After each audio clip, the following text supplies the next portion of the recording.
Tu saps el que vaig haver d'aguantar jo després del primer torneig que vam fer aquí? Jordi Casanovas va crear una addicció. El torneig de dramatúrgia de temporada alta ja és gairebé un clàssic que omple la sala La Planeta cada dilluns.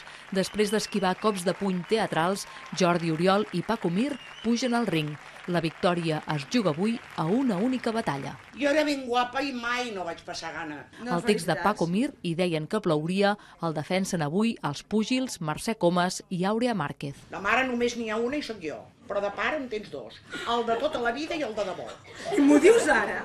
No et va bé que t'ho digui ara? Simplement vol dir que ja ets fèrtil, m'entens? Muda de Jordi Oriol fa pujar Julio Manrique i Míriam Iscla amb els guants a punt. Per culpa nostra, que no haguem informat a la nostra filla, algú s'hagi infestat d'un herpes genital? Pausa obligada i crida al vot. Aquí és el públic qui mana. Després del recompte, nervis i molta parsimònia abans d'anunciar que el guanyador és... Feia temps vaig fer un espectacle que es deia Un talímpeto vital, que es va fer al Lliure el 2009, i era una de les trames que es van quedar a l'hora d'escriure un text que vaig estripar, diguéssim. Després de 7 sessions i de batre 3 rivals, Jordi Oriol és el guanyador del tercer torneig de dramatúrgia i qui sap si el seu text, tal com han fet d'altres, també arribarà a les cartelleres teatrals. Mercè Sivina, TV3, Girona.